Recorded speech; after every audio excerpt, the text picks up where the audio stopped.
Greetings, everyone, and welcome to another week of BlastCast. Of course, I am Jarvis. With me, as always, my bastion of common sense, Lightning Dragon.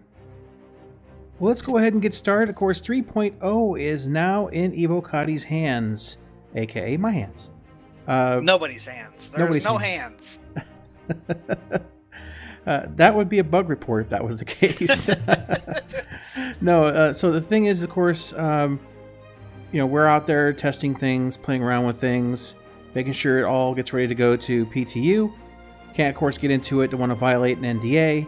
But we're in the phase now where I would expect that the next few weeks, month, I don't know how long it's going to take, but it'll be into more people's hands, and then eventually everyone's hands. 9 years, nine more seasons. 9 more seasons. But I like to say that for those people who have been commenting on my channel saying 3.0 doesn't exist, it's not real, it's never a thing. I can say honestly, you're wrong. You're so wrong. In fact, if you post that in my any of the chat down below in the text discussion area, that's the equivalent of saying I'm wrong.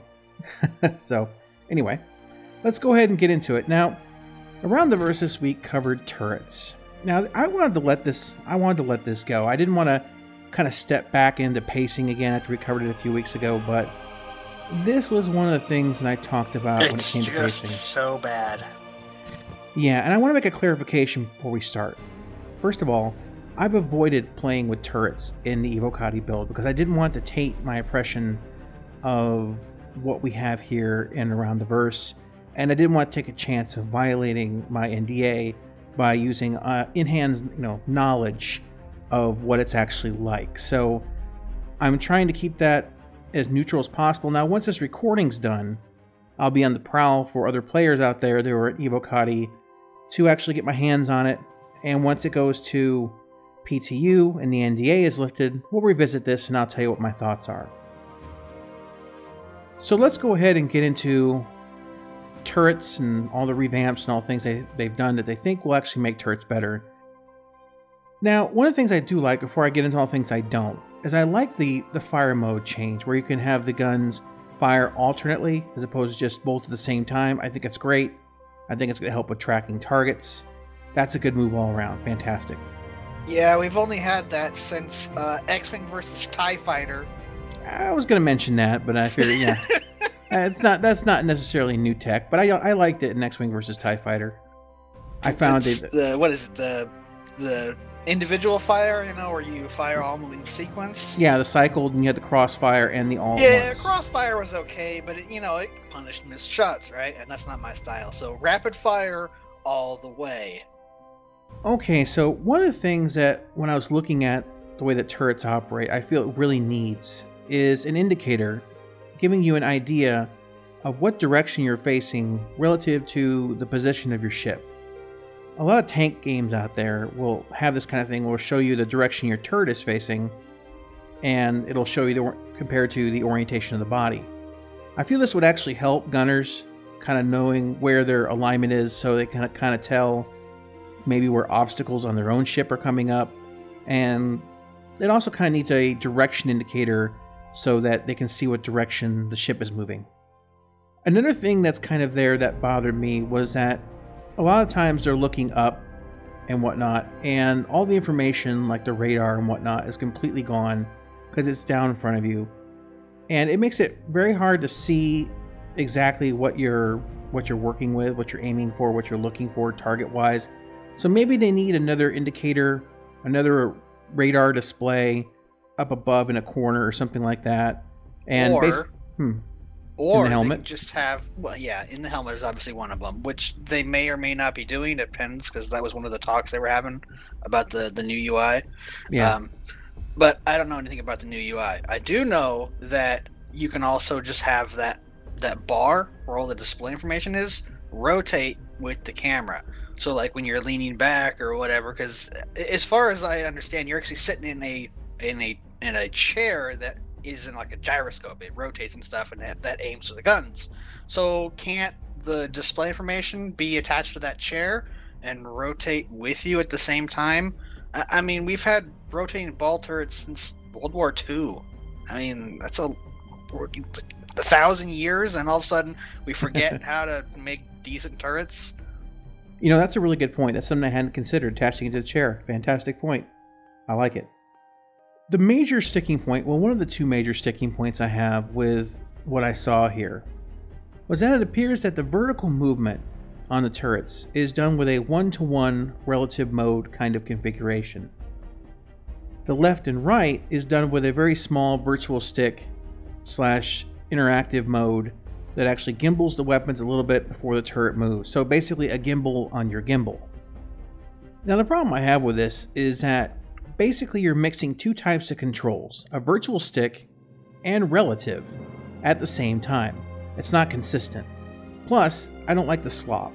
I think the slop's going to cause a lot of problems. Now I'll go ahead and show you some background footage here. I've found some footage basically of, for example, IL-2 Sturmovik, also Space Engineers, and Call of Duty, and they're using basically a one-to-one movement on transition when it comes to turret aiming. GTA probably uses this as well, but, you know, fuck 2K.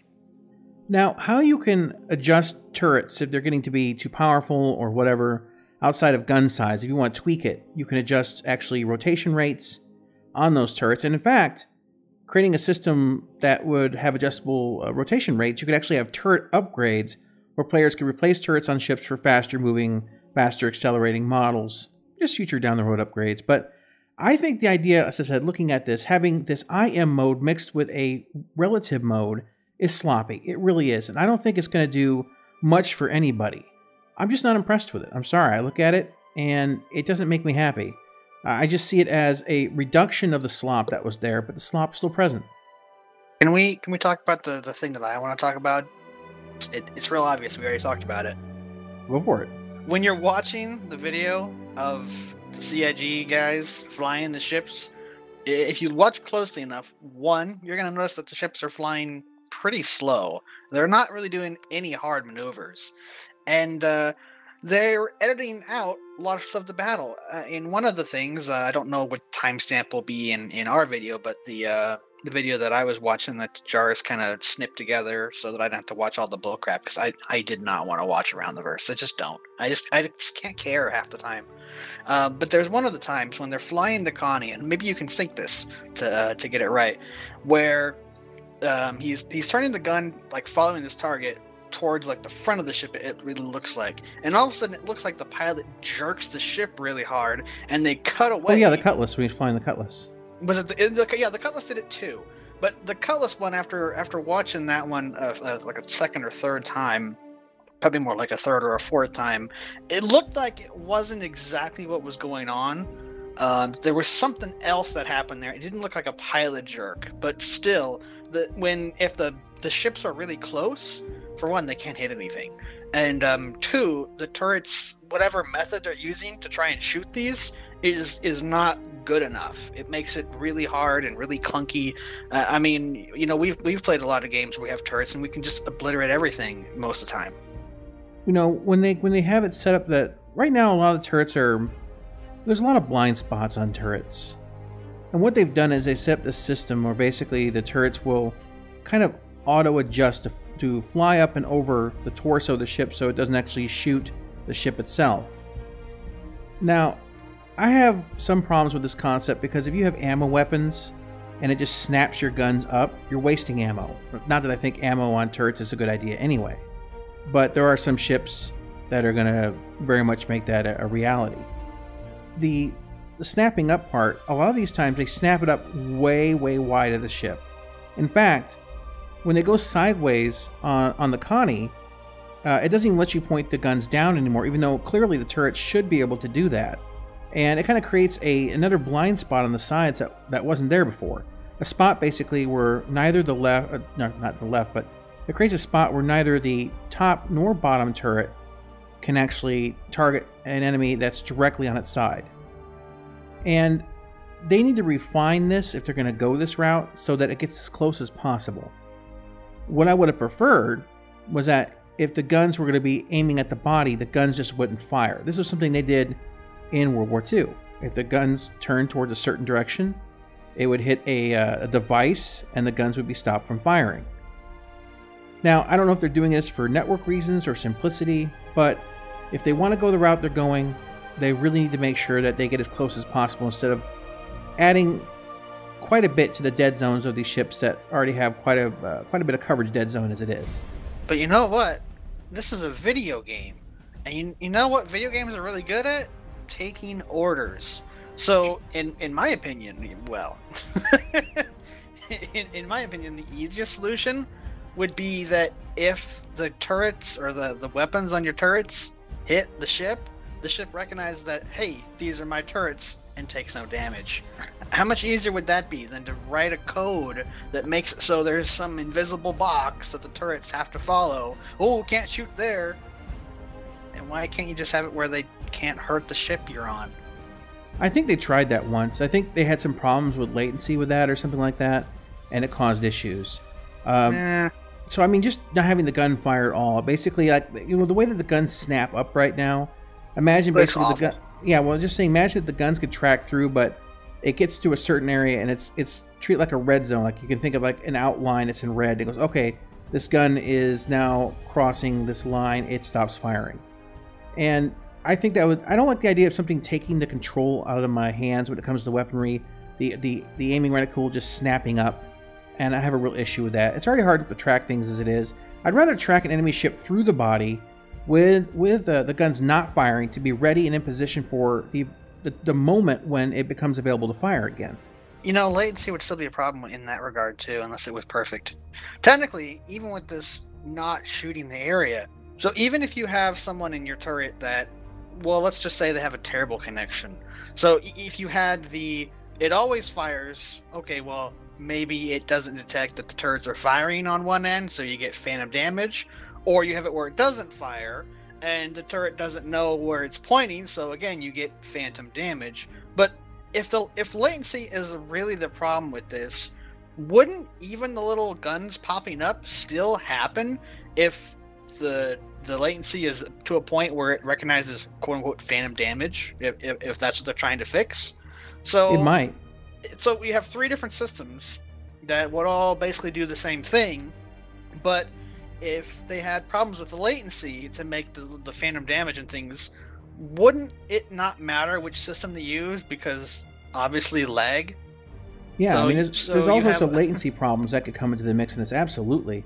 And, I mean, that's something they're going to have to iron out in the long run. And I understand that they may need to keep a little distance from the body just for a case of maneuvering. So, like, a ship that's turning really fast, the projectile can work its way around, has to have enough speed to get past it. The turning rate is fast enough that when they fire it and the tail hits where the bullet was going, I get that. That's fine. That's fine. I understand it has to be a little bit of an area.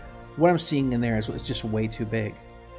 And when you watch the combat in this, all I can say is this: nobody flies like this in the game. It's an idealized kind of flying that exists. Pretty much only the developers fly like this. They're flying as Cutlass basically away from the enemy, letting the turret do all the work. Let's face it. Right now, pretty much everyone's just going to turn, face, and fire at each other. And a fighter, which could be way more maneuverable, is going to try to get into the dead zone of the turret to take those two guns out of the equation and just sit on the underside or wherever. So this comes back... The power of strafe compels you. Well, yeah, this comes down to the idea of form following function. And they created the form first, so they have to make the function match. They have the aesthetics and basically the setup of World War II aircraft, but the flight doesn't match. Now, I don't think that they can do much with, even if they make it just the one-to-one relative, left, right, up, and down like I'm talking about. I still don't think there's much they can do with the turrets unless they get the pacing down. The problem is they can't get the pacing down because they have the arcade mechanic interactive mode in there, which sets a pacing floor. Because the pacing floor is so high, they can't have the kind of flight you would need that would be respective of World War II style pacing to go with the World War II style design of turrets and other things. So I don't care what kind of repairs they do in these turrets, they're going to be relatively useless. Unless you're fighting another big, slow ship. For the most part, against fighters, there's not much you can do about it. I don't know. I remember the demonstration they did. Was it the 3.0 demonstration when they had the capital ship combat? Yeah, You know, that was yeah. turrets finding other capital ships, and some of them are missing. I think that was they called it stormtrooper shooting. I do not on purpose. Yes, the stormtrooper shooting. Yeah. That was cinematic Just stuff. like battleships in World of Warships. Yeah. Yeah, that little RNG going on there. Ugh. Yeah, but the thing is that I respect the idea that they know that turrets need work, but they keep missing the point. They need to go and give the mouse players a good virtual stick. They need to make sure that everyone has the same universal access. Handicapping everybody with IM mode. Yes, give everyone the same universal access to gimbals through automation or something like look ahead mode, which seemed to work pretty well for everybody.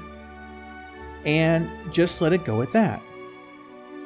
And then you can go ahead and drop the speed of the ships and set things to more of a World War II feel. You know, the idea when the game was launched was a World War II in space, and that's the aesthetic that's there. So I hope I'm wrong on this, and I'm looking forward to going and testing these turrets out in Evocati after I've made this show. But I think it's still going to be a giant mess. I really, truly believe this. And I would love to be wrong. I really would. I really would. It's like fixing the dent on your car when the engine's on fire. I just feel like this is just peripheral. This is just working around the edges and ignoring the main problem. I see there's dead bugs on the windshield. Let me go and get my highly flammable bug washing fluid. Oh no, the window's on fire. Oh geez, what will I do now? Yeah. I'm a little exasperated by it, actually. You know, all you have to do to make turrets work is look at what other games have done in the past and why they've done them. I know that CIG wants to innovate. I get that. I mean, I respect the fact that they want to try to, do things that no one's done before to a degree. But some things are round because round works. And, when you have better turret gameplay on Call of Duty, I think you need to step back and go, oops. Yeah, oops. But once again, look at when you look at the IL-2 or even look at Space Engineers or you look at Call of Duty, the pacing is right. You don't have ships that are basically, for the most part, pretty close to equal in acceleration in all directions at all times. And G-forces have incorrect settings, basically, where lateral becomes preferred, and it should be pitch and roll. It really should. That fits human physiology. That changes the way that people fly right there. The main engines should be the main source of thrust, and it should be a game where you have to be very much in charge of your throttle because you can overshoot and undershoot your target. It's just not complex enough. Everything else around it is complex. Now, if they had the controls they had right now, and the pacing was set to what it should be, the turrets would probably work. They wouldn't be as tight as I'd like them, but they would work. They'd function, I think, a lot better. They'd be usable. They'd be functional. Yeah, they'd be a lot more functional. So I hate beating this horse to death. This horse is long dead and unidentifiable, but I wasn't going to bring it up, but they had a turret episode, and I'm like, I got to do it. I don't see this as being a fix. I see it as a slight improvement. It's gone from super terrible to massively terrible, I guess. But that depends on your definition of massive versus super. Yeah, I guess it does. I mean, if you said it was the turrets were bad before, you could say they're going to be less bad now. 10 rank terrible to 9 rank terrible? How's that? Turrets are bad and you should feel bad. Yeah, exactly. For the longest time, Lightning and I thought, I remember the early, and we've shown them before, the early pictures of the Retaliator, where they had turret control and chairs that were actually in the left and right behind the cockpit seat. Oh, please put up the concept art of this, because when we first saw it, it's like, this is going to be the best thing ever, remote control turrets. Yeah. And then it's like, nope, they're sitting in chairs. I would almost rather that the person goes to the turret bay, he sits down in a chair, a screen pops up and he controls it from there. Because, those turrets, they really stick out too on the bodies of the ships. Another thing is, we're doing this already today. We have remote turrets. Yeah, I mean, basically, we just have a solid turret up there. It has a smaller profile. It's more flush to the body. And here's a great thing about having remote turrets with turret stations. You can put those turrets anywhere on the ship. You don't have to worry about setting up the ship so it has internals, so that the guy has to go back and go into the quote-unquote or Jeffrey's tube or whatever and get up into the turret. Basically all you're going to do is you're going to have him sit down in a seat wherever that is in the ship and control the turret wherever it is on the ship and run with it. Heck, 1C, he can control all the turrets. Just slave everything to one guy, and he tracks all the guns that can track that can fire at that target. Will fire at that target at that moment. Another thing is, if you're running a little skeleton crew or something, right? Maybe you have 10 turrets, but only you have 6 crew with you or whatever. So you have a couple people that are doing other things, but you don't have a full, crew on the turrets. If a turret station gets blown up, first of all, the dude who was manning the turret isn't dead, and any lack of dying is turrets. Good. What? Lack of dying is good. Yeah, lack of dying is definitely good. I hear it is the preferred method of living. But anyway, if a turret gets blown up and you have extra turrets, the person who was using that turret, who is still very much alive, can just swap over to a still functional turret and continue to give supporting firepower. There's just a lot of concepts, I think, in the game that are somewhat half-baked. I get that there's like this nostalgia factor of wanting the World War II in space, and I totally respect that. But the thing is about that, a lot of us who've grown up with these World War II games, not only have the people who've made them grown up, but the people who've played them have grown up. And, there's a lot of modern technology, like current day technology, that is just like, why would you ever go back to the old ways? There's no benefits to it. Right, I see manned turrets as, the automated system's down. Go ahead, the computer's damaged. Jump on the turret and try to run it manually. I see it as a break glass in case of emergency kind of thing. I don't really see it as something that would be a standard operation. And even then, like if the computer running it was down, I mean, I guess you could sit in a chair, look at a monitor. But let's just say that the computer and the monitor tie together fine. Now you go up in the turret or whatever. But to me, it really does seem like a break glass in case of emergency kind of thing with these turrets. I mean, if you were designing them for quote unquote realism, putting someone in them physically would be like the last thing you want to do. A lot of people in World War II, a lot of gunners in World War II died sitting in ball turrets and things like that. It was like one of the most deadly stations, if we're talking about the B-17. Oh, yeah. That, and I think tail gunners. Go watch Memphis Belle sometime if you haven't seen that movie. The guy, basically the ball turret, gets shot off, and he's hanging out the bottom of the airplane by his straps.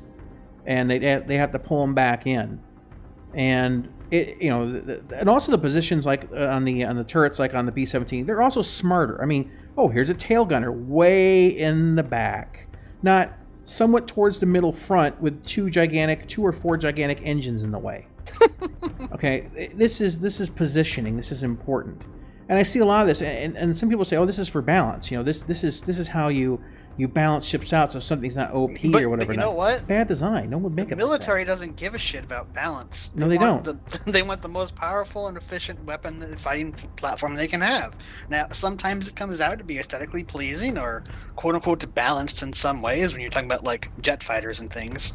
But for the most part, they don't care. They just want something that works. Yeah, sir, we got this tank that nobody can defeat, and it's got the best armor ever, and it bounces every shot. We also have an Abrams over there that's kind of old and clunky. Get the Abrams. And no one's they're going to take the best tech, and they're going to go for what makes sense. And I always see people arguing on the forums like, "Oh, it'd be realistic 900 years in the future." This like, let me explain what would be realistic in the future 900 years from now. Nobody's flying their own ship. They're plugged into some sort of pod back on some planet, and they're flying a drone. And nobody goes anywhere off planet at all. It's all done remotely. That's what we'd be looking at with Star Citizen if you want it to be realistic. Or robots. Yeah, or robots. Everybody's a robot. There you go. That's why we have the respawn system. Is you just download a new robot. There you go. Something along those lines, but robots wouldn't suffer from G-forces quite as much. But actually, I don't think they'd suffer from G-forces at all. Well, I mean, you have the physical weight of the robot have to fight against the G-forces. That would be a thing. I mean that, but I mean, like they wouldn't pass out. I mean, well, it wouldn't pass robot out, would, no. like have 200 G's of acceleration and just be like, compute. Yeah.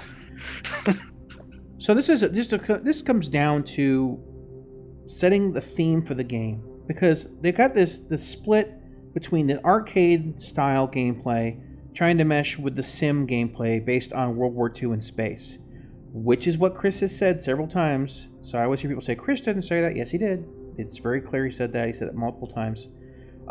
So if they don't pick an identity soon, I really feel it's they're not getting going to have one.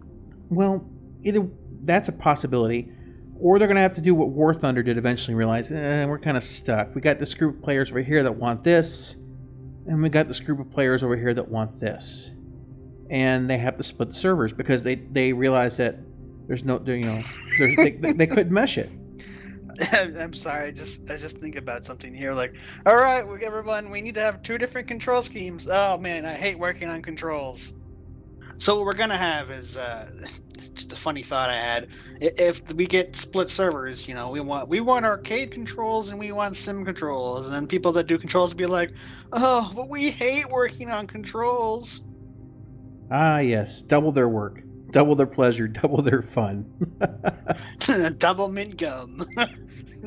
All right, guys. Well, as we said, leave your thoughts down below. Let us know what you think about what you saw in the Around the Verse. If you feel that the changes are going to help or not. I'm looking forward to getting out there in Evocati and testing it myself, but I can't tell you the results of that. I can't tell you how I feel about that until the NDA is lifted and we're straight into the PTU thing. I take that NDA pretty seriously. I know there's been leaks and stuff out there, but either because I mean I don't know anything that's going on. So yeah, I mean I know there's stuff going on out there, but if any Evocati people are listening, don't be a leaker. It's really. There's a lot of stuff that we're doing, and I just, when you got that NDA, treat it seriously. All right, guys. Well, I guess that's about everything for this week's BlastCast, and I will let you go. Lightning will let you go, much as he doesn't want to, and we will catch you next time. Those are your words, not mine. Bye-bye, everybody.